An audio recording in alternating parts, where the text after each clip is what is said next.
어제는 사명으로 부르시는 하나님은 우리를 또한 담대함으로 부르신다라는 말씀을 함께 나누었습니다. 하나님께서 주시는 사명의 특징은 우리가 그 사명을 받을 때 두려움이 일어나게 되어 있어요. 왜냐하면 그 주시는 사명에 비해서 우리의 자격과 우리의 능력이 작아 보이기 때문에 그렇습니다. 하나님께서 주시는 사명은 늘 그래요. 하나님의 도움 없이는 이뤄낼 수 없는 것들이 하나님께서 주시는 사명입니다. 그래도 우리는 하나님의 부르심에 담대하게 응답을 해야 되는데, 왜냐하면 하나님의 부르심은 우리의 자격보다 우리의 능력보다 중요하기 때문에 그래요. 다행히도 사명으로 하나님께서 우리를 부르실 때 우리는 그냥 부름만 덜렁 받는 것이 아니라 하나님의 약속도 우리가 받게 됩니다. 그러니까 여러분, 사명으로 부르심을 받았을 때 나의 자격을 묵상하거나 혹은 나의 부족함을 바라보는 것이 아니라 하나님의 약속을 붙잡을 수 있기를 주의 이름으로 축원합니다. 하나님은 우리에게 이런 약속을 주시죠. 내가 너와 함께하겠다. 오늘은 사무엘을 부르신 하나님의 이야기입니다. 근데 제가 그 노트에다 썼지만 제목이 굉장히 좀 독특해요. 들음으로 부르심. 그런데 여러분, 이 제목에는 하나님 아버지의 가슴이 타는 음성이 담겨져 있어요. 이 사무엘이라는 이름은 히브리어 샤마라는 단어에서 비롯이 되었는데, 그 샤마라는 단어는 듣는다라는 뜻입니다. 이 샤마라는 단어가 살짝 변형이 된 것이 쉐마라는 단어가 있죠. 여러분, 쉐마라고 다 들어보셨을 거예요. 우리가 그저께 함께 나누었던 신명기 6장에 나오는 말씀 가운데 이스라엘아 들으라, 우리 하나님 여호와는 오직 유일한 여호와이시니, 그렇게 되어 있어요. 쉐마 이스라엘, 이스라엘아 들으라, 아도나이 엘로헤이노, 우리 하나님은 아도나이 에하드, 유일하신 하나님이다 라는 그런 뜻이에요. 쉐마라는 단어가 거기에서 비롯이 되었습니다. 이스라엘이라는 이 사무엘이라는 이름은 어머니 한나가 기도한 후에 자식을 낳았기 때문에 듣다라는 뜻의 샤마에다가 하나님이라는 뜻의 엘을 붙여가지고 사무엘, 하나님께서 들으셨다라는 뜻으로 지은 그러한 이름입니다. 굉장히 좋은 이름이에요. 하나님은 우리의 기도 소리를 들으시는 줄로 믿습니다. 그런데 성경을 보면은 그렇게 자녀의 소리를 듣기 원하시는 그 하나님께서는요, 굉장히 자주 그 자녀들에게 너희도 내 말을 들으라라고 말씀하셔요. 오늘은 10절부터 봤는데요, 그 전에 나오는 이야기들 배경이 이렇게 됩니다. 어린 사무엘이 이제 여호와의 전에서 섬기는 일을 하죠. 어느 날 밤에 여호와의 전에서 자다가 하나님의 소리를 들었어요. 근데 하나님의 소리를 들어서 깨긴 깼는데 하나님의 말씀을 듣는 데까지는 나가질 못합니다. 그래서 소리를 듣고서 몇 번 이제 소리를 들었다가 깼다가 뭔지 몰라가지고 이제 도로 자고 하는 것들을 몇 번을 반복하죠. 원래 엘리가 그것을 가르쳐 줬어야 되는데 엘리도 긴가민가 잘 몰랐어요. 그러다가 엘리 제사장이 이거 좀 심상치 않다 싶어서 이 사무엘에게 코칭을 해주죠. 다음에 또 소리가 들리거든 여호와여 말씀하옵소서 주의 종이 듣겠나이다 하라. 그래서 그 다음에 하나님이 다시 한번 이 사무엘의 이름을 불렀을 때에 사무엘은 비로소 그제서야 들음의 자리로 나아간 거예요. 거기서 하나님은 사무엘에게 말씀을 해 주십니다. 그때 하나님께서 하신 말씀이 바로 오늘 우리가 읽은 이 본문 말씀이에요. 하나님은 늘 그 하나님의 백성, 하나님의 일을 감당할 사역자, 또 우리 하나님의 사람들을요, 들음의 자리로 불러주십니다. 들음이 없이는 우리가 하나님께서 원하시는 일을 할 수가 없거든요. 그야말로 우리 마음대로 살아가게 되는 거예요. 민수기 12장에 보면은 이제 모세가 그 구스 여자 이디오피아 여자와 이제 결혼을 하게 됩니다. 이 결혼한 것을 두고서 그 형 아론하고 여동생 미리암이 모세를 막 비난하는 거예요. 어떻게 그럴 수가 있느냐, 너만 선지자냐 하면서 막 이야기를 하죠. 그때 하나님께서 이 아론과 미리암에게 하시는 말씀이래요. 이르시되 내 말을 들으라. 두 사람을 불러놓고 내 말 좀 들어봐. 너희 기준을 가지고 세상의 상식을 가지고 내 종 모세를 판단하려 하지 말고 그의 진정한 주인인 내 이야기를 먼저 들어야 되지 않겠느냐. 하나님께서 이렇게 해서 들음으로 부르시는 거예요. 성경에 또 이런 말씀이 나와요. 우리가 기도할 때 한번 좀 기억해 봐야 할 말씀인데 잠언 28장 9절 말씀. 사람이 귀를 돌려 율법을 듣지 아니하면 그의 기도도 가증하니라. 참 무서운 말씀 가운데 하나예요. 우리가 기도할 때 하나님의 말씀을 들을 생각을 하지 않는다면 우리가 아무리 열심히 기도해도 하나님께서 듣기에 가증한 기도가 나올 수가 있겠다. 왜냐하면 하나님의 계획, 하나님의 섭리 그런 것과 전혀 상관없이 그냥 자기 이야기만 쏟아 놓을 테니까. 이런 사람들은 하나님을 자기 종처럼 부려먹으려고 그러죠. 이거 해달라 저거 해달라가 왜 이거 안 해주셨냐. 하나님은 우리를 자꾸만 들음의 자리로 부르셔요.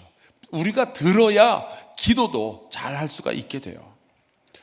시편 81편 8절에 하나님께서 말씀하십니다. 내 백성이여 들으라. 내가 네게 증언하리라. 이스라엘이여 내게 듣기를 원하노라. 이사야 28장 23절 너희는 귀를 기울여 내 목소리를 들으라. 자세히 내 말을 좀 들으라. 이사야 48장 12절 야곱아 내가 부른 이스라엘아 내게 들으라. 나는 그니 나는 처음이요 또 나는 마지막이라. 14절 너희는 다 모여 들으라. 16절 너희는 내게 가까이 나와 이것을 들으라. 여러분 하나님의 이 간절한 부름이 들리지 않으세요? 들으라는 부르심. 간절히 오라고 부르실 때 우리는 지체하랴. 이 찬송가가 그냥 속에서 막 이렇게 제 속에서 나오더라고요. 이 말씀을 읽으면서. 성경 전체를 통하여서 하나님이 정말 애타는 심정으로 부르시는 것이 바로 들음으로의 부르심이에요. 예수께서도 말씀하시죠. 귀 있는 자는 들을지어다. 문제는 수많은 사람들이 특별히 믿음을 가졌다고 생각하는 사람들이 하나님의 부르시는 소리까지는 캐치를 해요. 하나님이 내 이름을 부르셨구나. 하나님이 들으라고 어디선가 사인을 보내시는구나. 여기까지는 생각을 해요. 그런데 말씀을 듣는 자리까지는 나아가지 않아요. 마치 사무엘이 사무엘아 사무엘아 부르시는 소리까지는 들었는데 듣는 자리까지는 못 나가는 것처럼 그냥 우왕좌왕하면서 어디선가 하나님이 말씀하시는 것 같은데 어디선가 하나님이 나한테 사인을 보내시는 것 같은데 우왕좌왕하다가 결국 하나님의 말씀은 안 듣고 끝내요. 여러분 분명히 이 다니엘에 보면요 하나님의 전에서 자고 있었는데 또 그 옆에는 법궤도 하나님의 법궤도 있었는데 분명히 영적인 분위기 안에서 있었거든요. 그리고 하나님께서 보내시는 사인도 들었는데 뭔가 들은 것 같다와 하나님의 말씀을 들은 거는 완전히 다른 이야기예요. 하나님께서 어디선가 나를 부르신다라는 느낌은 우리 믿는 사람들은 다 가지고 있어요. 나쁜 짓 하고 나면 왠지 하나님의 야단치는 소리가 들리는 것만 같고 성경을 읽어야지라는 생각까지는 해요. 그런데 딱 거기까지만 하고서도 나는 참 좋은 크리스찬이야. 왜냐하면 이런 마음을 가지고 있으니까. 아니에요. 하나님은 그 자녀가 아버지의 말씀을 듣기를 원하십니다. 하나님 스스로가 말씀으로 존재하시는 분이시잖아요. 우리가 그 하나님을 만나게 될 때 하나님의 말씀으로 우리에게 다가오시고 우리의 상황, 우리의 환경에 알맞는 말씀들을 우리에게 주시는데 우리가 그 하나님의 말씀을 듣는 데까지 나아가는 저와 여러분 될 수 있기를 간절히 축원합니다. 그러면 하나님의 말씀을 듣는 자리까지 나아간다면 어떠한 일이 벌어지게 되는가? 사무엘이 이 하나님의 말씀을 듣는 자리까지 마지막으로 나아갔을 때 하나님은 이런 말씀을 하셔요. 보라, 내가 이스라엘 중에 한 일을 행하리니 그것을 듣는 자마다 두 귀가 울리리라. 여기서 이 귀가 울린다라는 말씀은요, 귀가 얼얼할 정도로 하나님의 메시지가 분명하게 모든 백성들에게 들려질 것이다 라는 뜻이에요. 여러분, 한 사람이 하나님의 말씀을 듣는 자리에까지 나아가면은 백성이 하나님의 말씀을 깨닫게 될 것이다 라는 뜻이에요. 하나님은 그 하나님의 말씀을 들을 한 사람을 부르십니다. 우리 한 사람이 그 하나님의 말씀을 들을 때에 내 가족이 하나님의 말씀을 전달받게 되고 나 하나로 말미암아 나의 선한 영향력이 내 가정과 내 직장과 이 대한민국에까지도 끼쳐지게 될 줄로 믿습니다. 사무엘 한 사람이 하나님의 말씀을 들었더니 이스라엘 백성에게 하나님의 말씀이 전달된 것을 보세요. 하나님, 나에게 그 말씀을 주실 때 내가 그 말씀을 듣게 하여 주시옵소서. 여러분, 우리 이 대한민국 교회, 현대 교회의 문제는 하나님께서 말씀을 안 하셔서 문제가 아니라 하나님은 여전히 말씀하시는데 하나님의 말씀을 듣는 데까지 나아가지 못하는 크리스천이 너무 많아서 그래요. 여러분, 들음의 자리로 나아가는 것은요, 사느냐 죽느냐의 문제까지 이어집니다. 이사야서 55장 3절 말씀에 하나님께서 이렇게 말씀하셔요. 너희는 귀를 기울이고 내게로 나와 들으라. 그리하면 너희의 영혼이 살리라. 혹시 여러분 가운데 그런 느낌을 가진 분들 계세요? 내 영혼이 죽어가는 것 같다. 나 너무 힘들다. 내 인생 살아가기가 너무너무 어렵다. 그런 분들은 하나님의 음성을 듣는데 나아가시기를 주의 이름으로 축원합니다. 왜냐? 그 말씀 가운데는 생명을 일으키는 힘이 있거든요. 하나님께서 천지를 창조하실 때 무엇으로 창조하셨어요? 말씀으로 창조하시거든요. 만약에 그런데 하나님께서 그렇게 우리를 불러주시는데 우리가 끝끝내 안 들으면 어떻게 되는가? 호세아서 4장에 보면 하나님께서 이렇게 말씀하셨어요. 내 백성이 지식이 없으므로 망하는도다. 하나님의 말씀을 지지리도 안 들으니까, 하나님의 마음이 뭔지도 모르고 하나님이 누군지도 모르고 하나님에 대한 지식이 없으니까 이 백성이 그래서 망하는도다. 하나님께서 말씀하시죠. 사랑하는 우리 한사랑교회 성도 여러분, 들음으로 부르시는 하나님의 응답하여 듣는 자리로 우리 모두가 나아갈 수 있기를 주의 이름으로 축복합니다. 하나님의 말씀을 가까이 하며 그분의 지혜에 우리의 인생을 담급시다. 들으면 살아납니다. 안 들으면 망해요.